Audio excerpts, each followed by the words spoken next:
प्रिय विद्यार्थियों, मैं Pratibimb Pandey, assistant professor history, GC Rampur Bushahr, Shimla, आपका स्वागत करता हूं। आज का हमारा अत्यंत महत्वपूर्ण विषय है, जहां से आपकी महाविद्यालयी परीक्षाओं में, विद्यालयी परीक्षाओं में तथा सिविल सर्विसेज तथा राज्य प्रशासनिक सेवाओं जैसे HAS, BPSC, UPPCS, RPSC, MPPCS आदि की प्रारंभिक परीक्षाओं में तथा मुख्य परीक्षाओं में यहाँ से प्रश्न पूछे जाते हैं। आज का हमारा विषय है ब्रिटिश भूराजस्व नीति के अंतर्गत स्थायी भूमि बंदोबस्त अर्थात परमानेंट लैंड रेवेन्यू सिस्टम। स्थायी बंदोबस्त का हम यहाँ पे विश्लेषण करेंगे कि किसने इसे प्रारंभ किया, इसके सिद्धांत क्या थे, इसका उद्देश्य क्या था और इसका क्या प्रभाव पड़ा।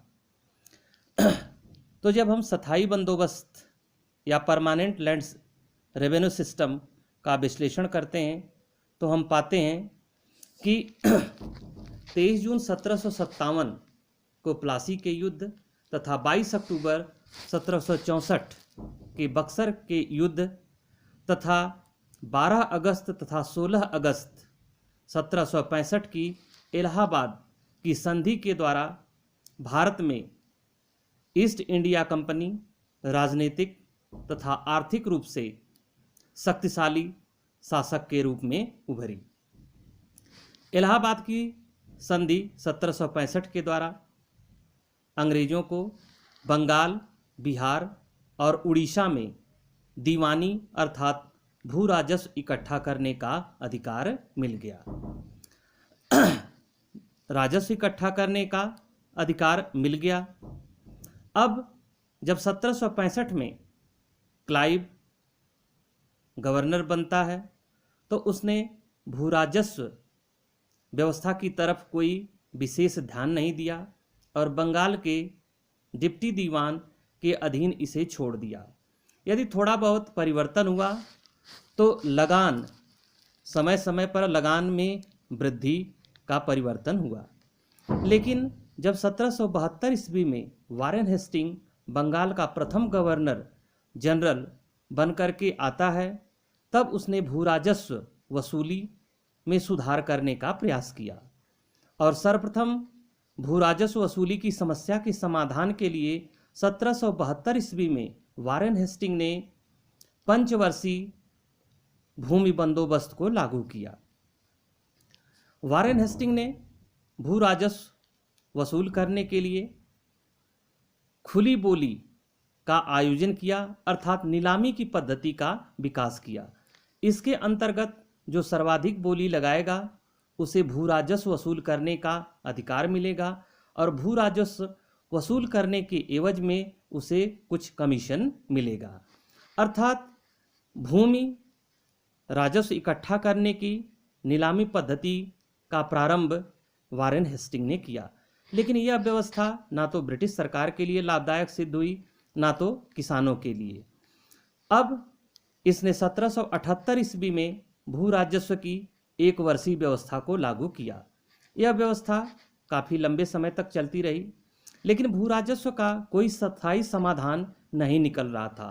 तब लंदन में स्थित ब्रिटिश सरकार ने इस पर विश्लेषण किया और लॉर्ड कॉर्नवालिस को इसी शर्त पर भारत में गवर्नर जनरल बनाकर के भेजा गया कि वह भारत में जाकर एक ऐसे वर्ग की खोज करेगा जो उसके प्रति स्वामी भक्त हो तथा भू राजस्व की वसूली नियमित हो सके। लॉर्ड कॉर्नवालिस ने आते ही इस ओर ध्यान दिया और 1790 ईस्वी में 10 वर्षीय भू राजस्व व्यवस्था को लागू किया और 1793 ईस्वी में लॉर्ड कॉर्नवालिस ने स्थायी भूमि बंदोबस्त व्यवस्था अर्थात परमानेंट लैंड रेवेन्यू सिस्टम को बंगाल, बिहार, उड़ीसा, उत्तर प्रदेश के बनारस खंड में लागू किया।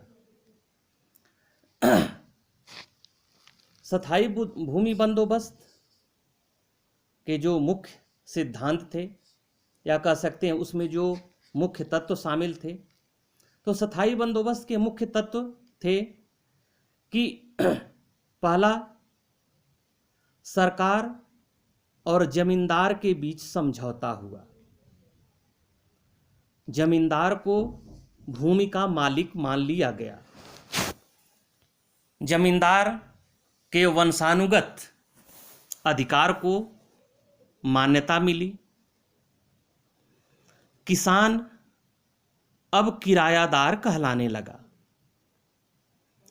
भू राजस्व लंबे समय के लिए स्थायी रूप से निर्धारित कर दिया गया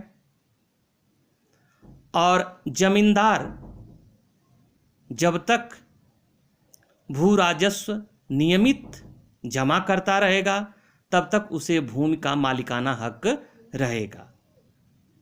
इसमें सरकार का हिस्सा 89% निर्धारित किया गया और जमींदार का हिस्सा 10% निर्धारित किया गया। अर्थात 90% हिस्से पर सरकार का हिस्सा था और 10% हिस्से पर जमींदार का हिस्सा था, जो उसे लगान वसूली के लिए दिया जाता था। जो स्थायी बंदोबस्त भू राजस्व व्यवस्था थी वह संपूर्ण भारत के 19% भाग पर लागू थी। अब इस नीति के अंतर्गत उन सारे जमींदारों को भूमि का मालिक घोषित कर दिया गया जिन्हें पिछले शासन ने राजस्व इकट्ठा करने के एजेंट के रूप में नियुक्त किया था। साथ ही इनके कुछ अधिकार एवं कर्तव्य निश्चित कर दिए गए।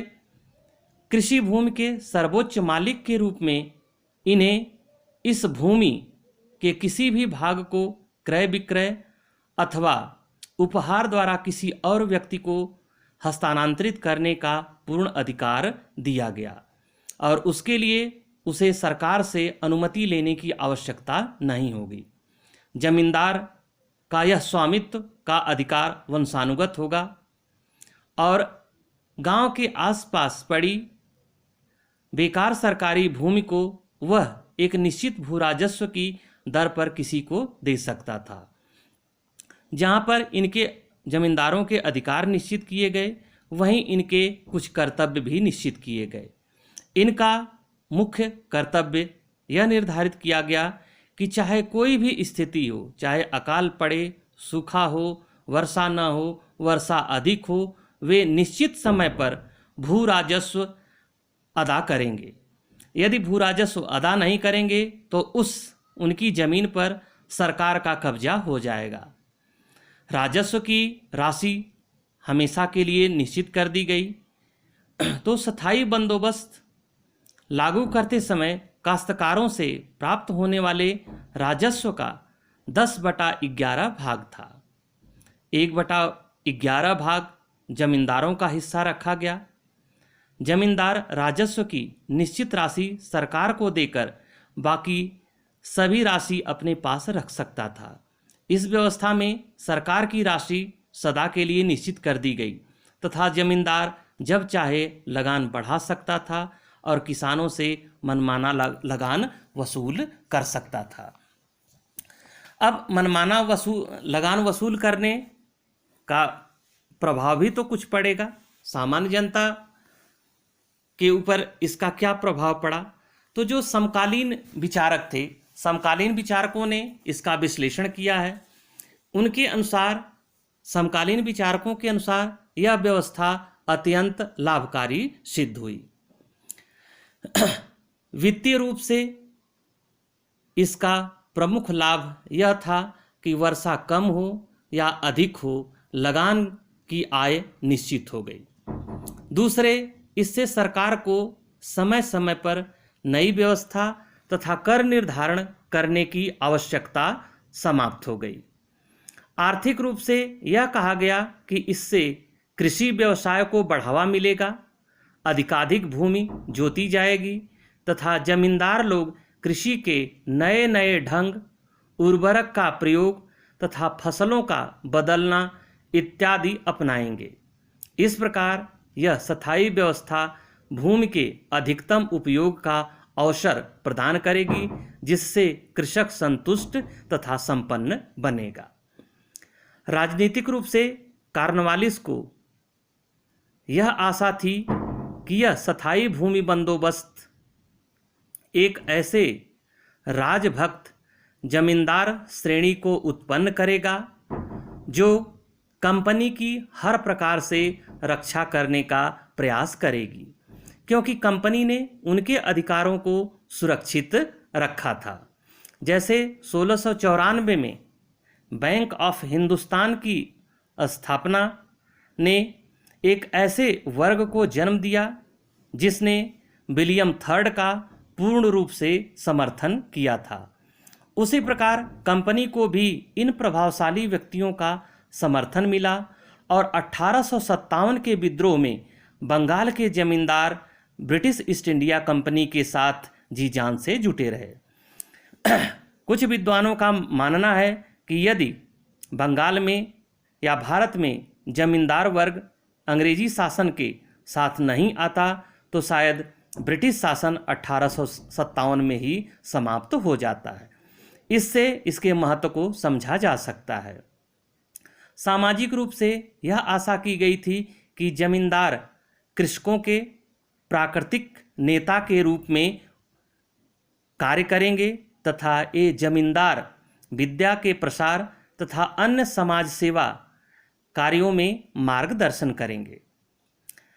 इस व्यवस्था से एक लाभ यह भी हुआ कि कंपनी के योग्य अधिकारियों का एक बहुत बड़ा भाग अब न्याय कार्य के लिए रिक्त हो गया तथा प्रायः जो अवगुण अब अल्पकालीन व्यवस्था से संबंधित होते हैं, जैसे कृषकों को तंग करना अथवा व्यवस्था के अंतिम दिनों में फसलें कम उगाने की प्रवृत्ति ताकि कर निर्धारण कम हो इत्यादि इस व्यवस्था में नहीं थे। स्थायी भूमि बंदोबस्त व्यवस्था लागू होने के आरंभिक वर्षों में जो कुछ भी लाभ हुए हों, परंतु शीघ्र ही यह व्यवस्था उत्पीड़न और शोषण का एक माध्यम बन गई। इससे ऊपरी स्तर पर सामंतवाद तथा निम्न स्तर पर दासवृत्ति उत्पन्न हुई। बहुत से लाभ केवल छाया रूप में ही थे, वास्तव में नहीं थे। अब वित्तीय दृष्टिकोण से शासन को दीर्घकाल में बहुत घाटा उठाना पड़ा। स्थायी भूमि कर को निश्चित करते समय भूमि तथा उत्पादन के भावी मूल्य बढ़ने की ओर ध्यान नहीं दिया गया था और जब कृषि योग्य भूमि तथा उत्पादन के मूल्य कई गुना बढ़ गए तो भी सरकार को कोई अतिरिक्त धन की प्राप्ति नहीं हुई। उदाहरण के लिए 1901 में किराया जमींदार कृषकों से लेता था, सरकार को केवल उसका 28% हिस्सा ही प्राप्त होता था। बाकी का हिस्सा जमींदार स्वयं अपने पास रखता था। 1793 में निर्धारित भूमि कर व्यवस्था 1954 तक इसी स्तर पर चलती रही। इस व्यवस्था से बंगाल की आर्थिक उन्नति कम हो गई। अधिकतर जमींदारों ने भूमि सुधार की ओर कोई ध्यान नहीं दिया, वे केवल अधिकतम किराया प्राप्त करने में लगे रहे। कृषकों को हर समय बेदखली का भय था, अतः उन्हें भी भूमि सुधार के लिए कोई प्रेरणा नहीं थी। जमींदार अपने जागीरों में न रहकर बड़े बड़े नगरों में रहते थे तथा अपना धन और स्वयं समय ऐश्वर्य में वे व्यतीत करते थे। इस प्रकार जमींदारी एक प्रकार के दूरवर्ती चूषण पंप के समान कार्य करने लगी तथा अनुपस्थित जमींदारी प्रथा को बढ़ावा मिला। इसके अतिरिक्त कृषकों तथा सरकार के बीच बहुत से मध्यस्थ अथवा बिचौलिए उत्पन्न हो गए जो अपना भाग लेने में लगे हुए थे। कई स्थानों पर 50-50 मध्यस्थ उत्पन्न हो गए थे, जिसका भार निर्धन और ग्रामीण किसानों पर पड़ता था, जिसकी वजह से किसान गरीबी का जीवन व्यतीत कर रहा था। इस व्यवस्था से राजनैतिक रूप में अंग्रेजों को एक राजभक्त श्रेणी भले ही मिल गई हो, परंतु इससे करोड़ों व्यक्ति अंग्रेजों से नाराज भी हो गए तथा समाज, जमींदार तथा आसामी एक दूसरे के विरोधी धड़ों में विभक्त हो गए। सामाजिक दृष्टिकोण से भी स्थायी व्यवस्था निंदनीय है। जमींदारों का भूमि पर पूर्ण अधिकार मानकर कंपनी ने भूमिपति अथवा किरायादार कृषकों दोनों के हितों की अवहेलना की। भूमिपति जो कल तक स्वामी था, आज एक किरायादार या टेनेंट के रूप में स्थापित हो गया तथा किरायादार अब जमींदार की दया पर निर्भर हो गया तथा उसे अधिकाधिक किराया देना पड़ता था। ऐसा अन्याय भारत के इतिहास में इससे पूर्व कभी नहीं हुआ था। प्रारंभिक वर्षों में तो जमींदारों को भी बहुत कठिनाई का सामना करना पड़ा। सरकार का उपज में भाग अत्यधिक था। उसके अतिरिक्त कर संग्रह करने का ढंग बहुत कठिन था।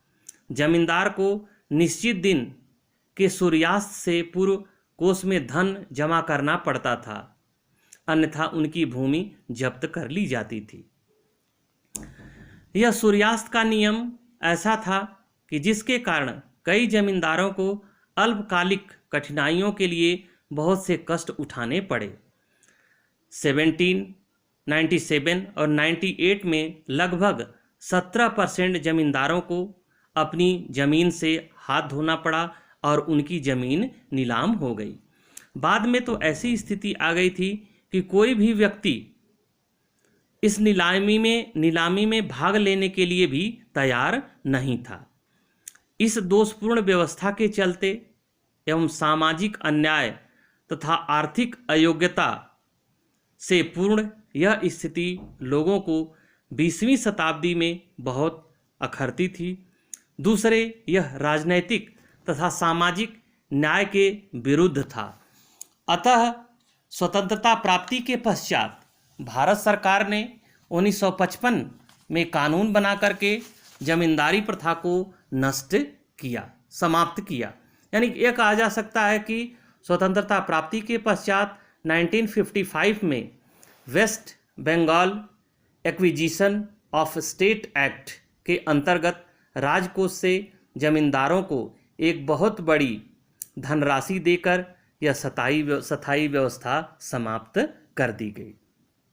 यानी यह जो स्थायी बंदोबस्त व्यवस्था है, यह प्रारंभ तो अच्छे उद्देश्यों को लेकर के हुई थी, लेकिन इसका जो परिणाम रहा वह भारतीय कृषकों तथा भारतीय अर्थव्यवस्था पर अत्यंत नकारात्मक रहा। धन्यवाद।